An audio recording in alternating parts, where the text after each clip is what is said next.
It seems like Christina Applegate has just lost it all. Her time on television is up. It was her final film. A sickness that is ravaging her body has rendered her unable to work anymore. Her illness is not the actual controversy, though. What occurred decades ago went unrecognized. The predators, the abuse, and her own decisions from her childhood. Memoirs to be published soon will allegedly expose trauma that would astound even her most ardent admirers. There are some secrets that should never have remained hidden. Christina Applegate came into this world in Hollywood on November 25, 1971. Her dad was in the music industry. Not long after she was born, her parents divorced. Her mother had a successful acting and singing career. She started her career in show business long before she had any recollection of it. She made her soap opera debut with her mother on Days of Our Lives when she was a mere 3 months old. Since babysitters were out of the question financially, Nancy Pretty accompanied Christina to her auditions and performances. On occasion, the mother would act while luring the infant onto the stage with M&Ms. Christina joined the Screen Actors Guild when she was just 5 years old, even though most kids her age were still in the process of learning to communicate. A Playtex infant bottle commercial featured her when she was just 5 months old. It wasn't merely endearing, it was the lifeline her single mother provided for them. Toys and cartoons weren't part of Christina's first recollections. The scenes revolved around being on set, listening to stage directions, and anticipating the next scene. Christina once received a guitar from Stephen Stills, who she kept for many years, and Nancy dated him for a short time. For all she knew, that was her world. In Hollywood, she wasn't merely a child. She managed to stay alive in it. Christina made her acting debut in the offbeat horror flick Jaws of Satan when she was just 9 years old. It was about a town in Alabama that was attacked by serpents that were possessed by the devil. The picture, in which Christina starred as a businessman's daughter, was so obscure that it was almost never released. Nevertheless, it signified her transition from baby ads to serious acting. After that, she went on to guest star on series including Silver Spoons and Charles in Charge. Her performance in Heart of the City in 1986 garnered her a Young Artist Award. In the afternoons, the majority of children went to the park. Christina used her time to practice lines in film scenes. However, a really terrible experience lay behind the success. An 8-year-old girl named Christina was labeled fat by a boy in her neighborhood. She was deeply affected by that single word. A lifelong struggle with food and self-esteem began with that one incident, she stated afterwards. She joined Weight Watchers when she was 15 years old, coinciding with her casting as Kelly Bundy in Married, with Children. Christina ceased to consume nutritious food. 5 almonds would be her daily allotment. If she consumed 6, she would sob and remain indoors. The harm was apparent to her mother, but she failed to grasp it. Nancy merely inquired, "How did you manage to lose 110 pounds, when Christina reached her goal weight?" Christina received the role that would catapult her to stardom in 1987. She played Fox's daring new sitcom's blonde daughter, Kelly Bundy, at the tender age of 15. Fox became a big network because to the show, which ran for 11 seasons. Nothing else on TV could compare to how crude and hilarious that was. Christina's portrayal of the naive blonde became legendary.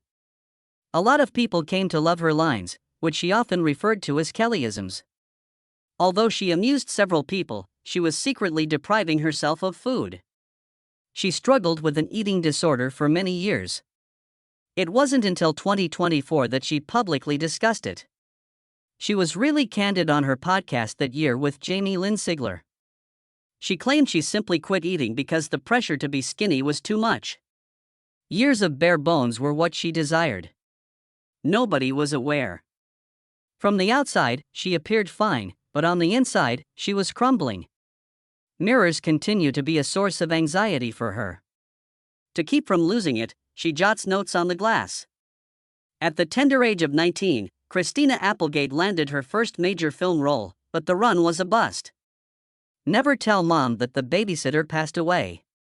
Premiered in 1991 but failed to generate much excitement, earning only $4.2 million in its opening weekend, placing it at number 6.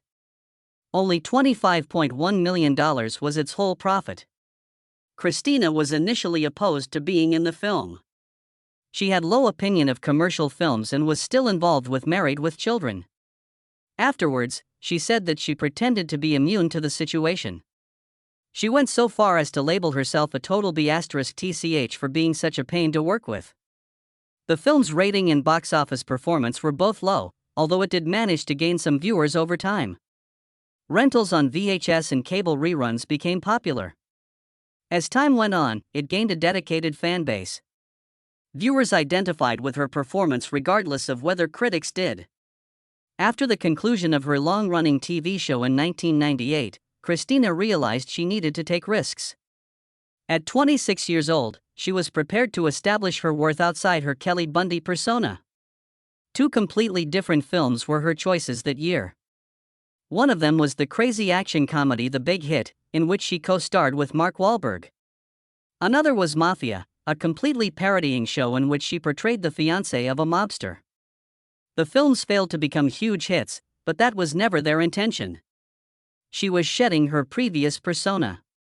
She made her dramatic debut in these parts.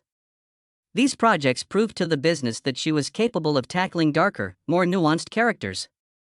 It was a deft and strategic change, and it paid off.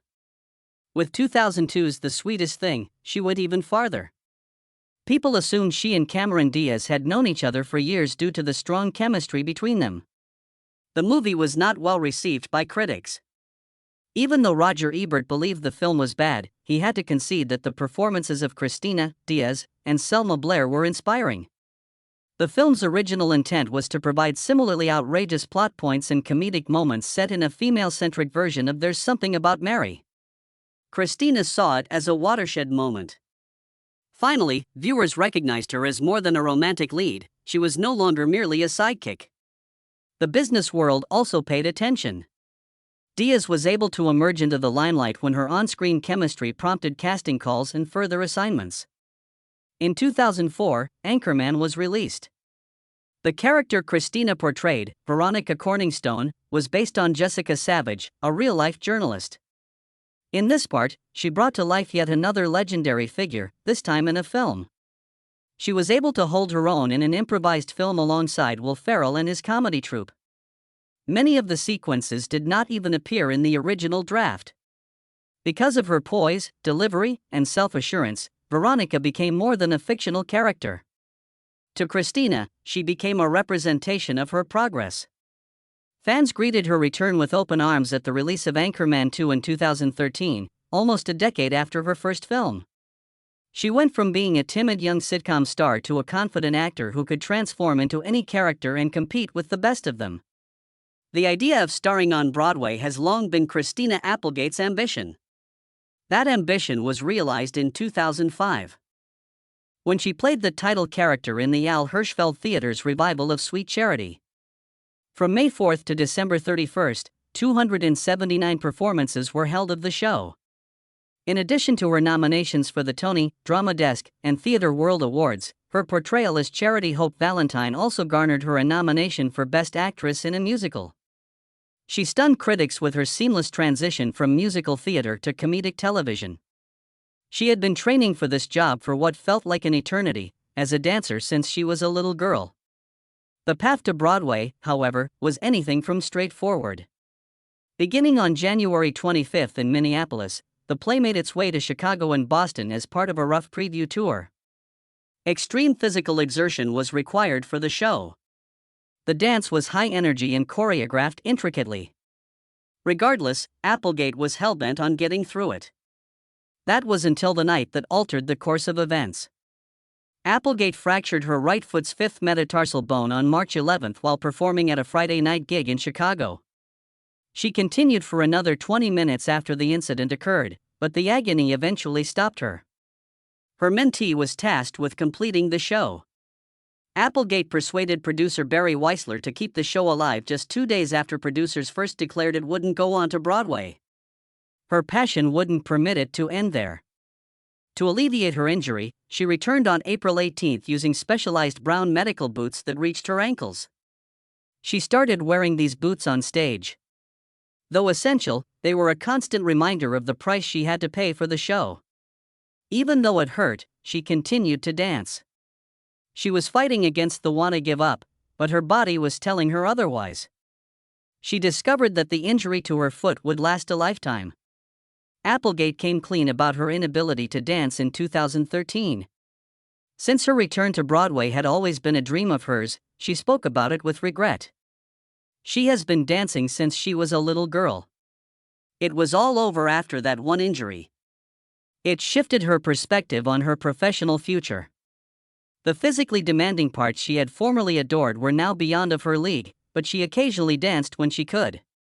The Tony nomination was both a blessing and a curse. Evidently, she had finally made it big on Broadway. However, it was subsequent to the injury that put a stop to her dance career. Her co-star Dennis O'Hare showed her his appreciation on opening night by giving her flowers and telling the crowd how hard she had worked for her moment on stage. It had taken her strength and perseverance to get there, and his words conveyed that. The marriage of Christina Applegate and Jonathan Schack appeared to be a fairy tale. Their romance began in 1997, and they tied the knot in Palm Springs on October 20, 2001. A lot of people were betting on its longevity, but something wasn't quite right on the back end. The divorce papers were filed by Schack by December 2005. August 2007 saw its completion. Alexis and Christina's residences in Los Angeles were both maintained. After acquiring a Buddha statue and a Mercedes, Schack departed. What followed their requests for help was much more heartbreaking. Schack claimed he sunk into a pit of despair. His vices included narcotics, alcohol, and casual sexual relations. It seemed as though God had forsaken him. Instead of fury, quiet and regret marked the end of their 6-year romance. Christina had to deal with an even worse situation less than a year following the divorce.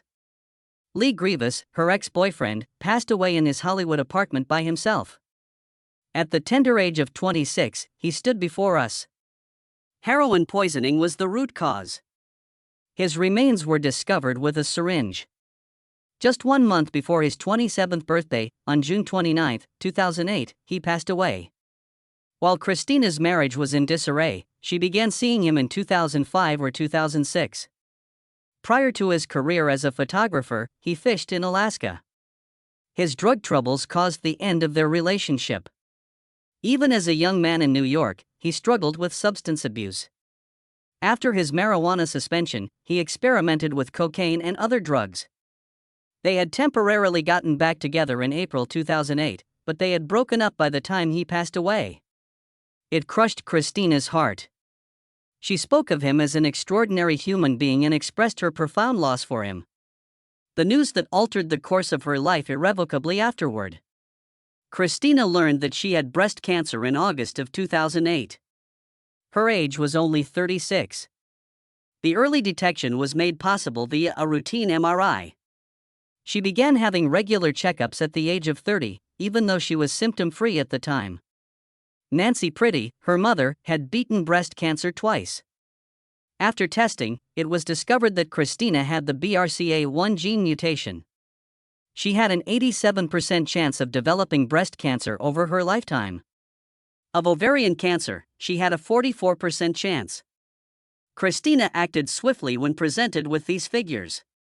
The fact that the cancer was detected in only one breast did not stop her from having them both removed.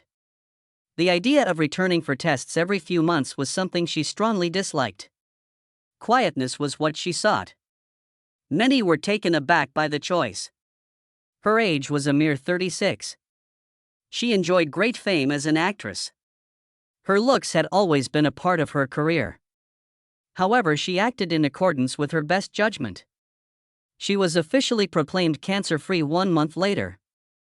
He did not require radiation or chemotherapy. It wasn't easy, but the procedure had worked. She came clean about the times she screamed and sobbed later on.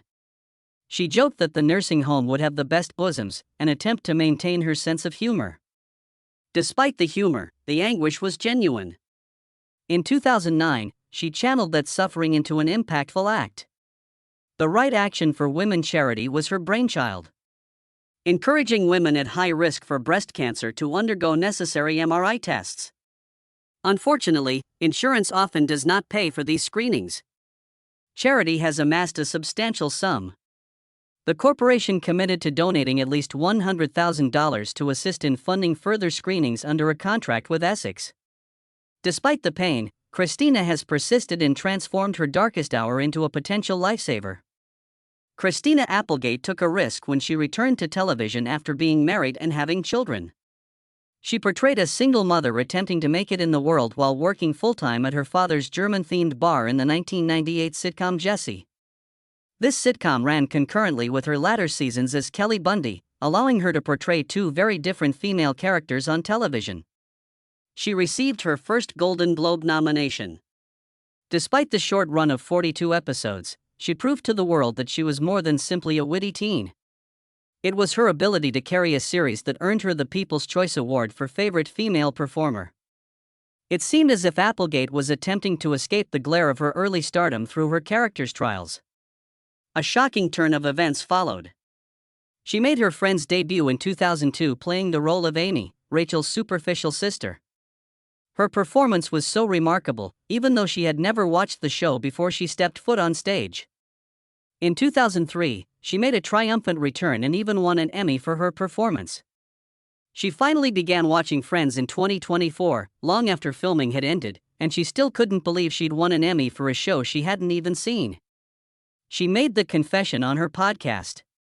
Even though it turned out to be one of her most famous parts, she quipped that it wasn't work. With 2007's Samantha Who, in which she not only starred but also served as executive producer, Applegate asserted greater control over her career. The show followed a woman whose memory loss forces her to discover her true identity. She was nominated for 2 Emmys and 2 Golden Globes for it. The protagonist of the show had to reconstruct herself after losing everything she knew, and the whole event became a symbol of personal transformation. Went away. Nobody could have predicted how deeply this story would resonate with Applegate all these years later. She won the 2008 People's Choice Award for Favorite Female TV Star for her role in the 35-episode series.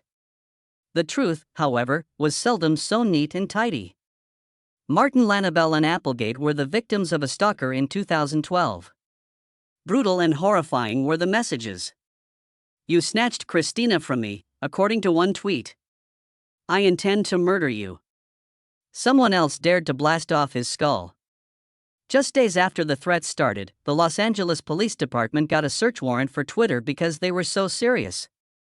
The stalker was never located, even after the account was removed. At the time, Applegate already had a little daughter.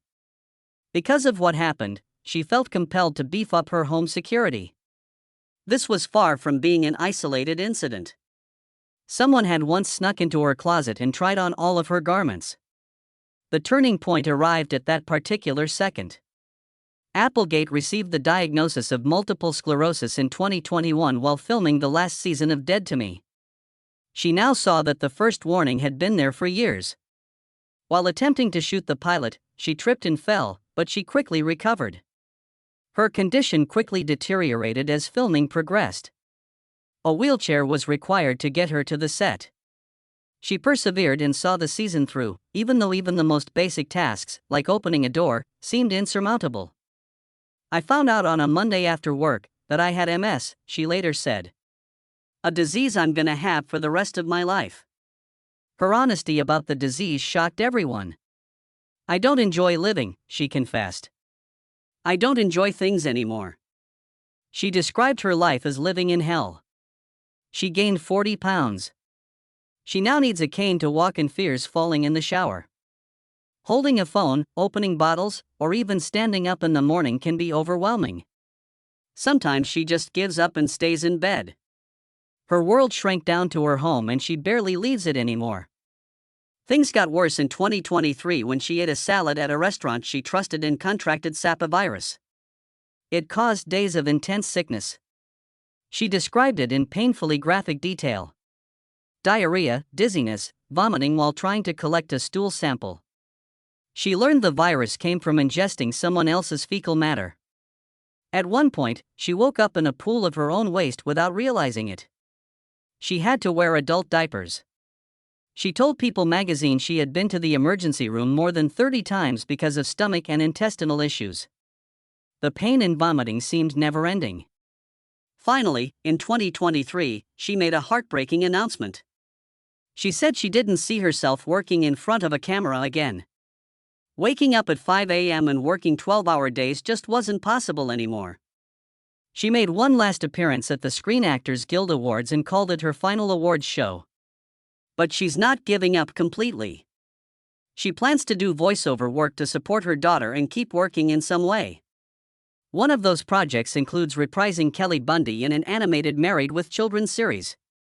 Christina Applegate has always been known for her strength and sense of humor. But in June 2024, she let the world see something else. On her podcast, she quietly admitted something that left listeners stunned. She said she was in a depression so deep that even getting coffee or going for a walk felt pointless. She didn't try to dress it up. She simply said, "I don't enjoy living." At 52, after decades in the spotlight, this was the most vulnerable she had ever been. Later that year, things got worse. In November 2024, she opened up about what living with multiple sclerosis really felt like. She wasn't vague. She said she lay in bed screaming from sharp pain. She couldn't pick up her phone. She couldn't open a bottle. Her hands had given out. During that same podcast, a fellow MS sufferer described the pain as knives in the stomach. Christina didn't even try to soften the blow. She just said, "It's the worst." 2 weeks after her mental health confession, headlines exploded with rumors about suicide watch. That wasn't true, and she quickly cleared it up. She said she was never on suicide watch and never had been, but she explained that speaking honestly about mental health was healing. It helped take away the shame. She knew the media had twisted her words, but she wasn't going to apologize for being open. By early 2023, her body had changed in ways she couldn't ignore. She had gained 40 pounds due to her medications and being inactive. The woman once known for her dancing now used a cane. She said she didn't feel like herself anymore. Watching herself on the final season of Dead to Me was painful. She couldn't get through it all in one sitting. She wanted people to know she was aware of what they saw, but they didn't know what she was going through inside. Then came the night of the 2024 election. Donald Trump had just beaten Kamala Harris. Christina went online and posted something that lit up social media. She told anyone who voted against women's or disability rights to unfollow her. She said her daughter was sobbing. She said she was shutting down her fan account. When someone made a sexist comment, she didn't hold back. She replied with pure rage. But the internet doesn't forget. By the next morning, she tried to apologize. She said she was sobbing, not angry anymore, and just wanted to watch Bravo shows. But for many fans, the damage was already done. A few months later, in January 2025, wildfires tore through Los Angeles. Christina, still reeling from the election, exploded again. On her podcast, she slammed people who said Hollywood deserved it. She defended her city. She said most of LA was made up of regular people, not celebrities. Her co-host tried to calm her down, but Christina wasn't in the mood. She said she was done being quiet. That podcast sparked another round of online backlash. Some said they supported her. Others said they were done with her. But Christina wasn't slowing down. In March 2026, her memoir, You with the Sad Eyes, is set to come out. It promises to reveal trauma she has never talked about. Abuse, body issues, abandonment. She started acting when she was 3. That means there are years of stories the public has never heard. She said the book won't be dramatic for drama's sake. It will just be honest. She said it's scary, but it's time. She had one more chance to return to the role that made her famous. An animated version of Married with Children was in development. It would have brought the Bundy family back to life with all the original cast. Christina was set to return through voice acting, the only kind of work she could still do. But in July 2025, the project was cancelled. The studio left the door open, but for now, Kelly Bundy is gone. In 2023, Christina stepped into a new role. She showed up to the Emmys with a cane and made the world look at disability without looking away. She argued for accommodations behind the scenes. She told producers she needed help getting dressed and support on set, and they listened. Years earlier, she had survived breast cancer. Now she was using her voice for others with MS, cancer, or anyone who felt invisible.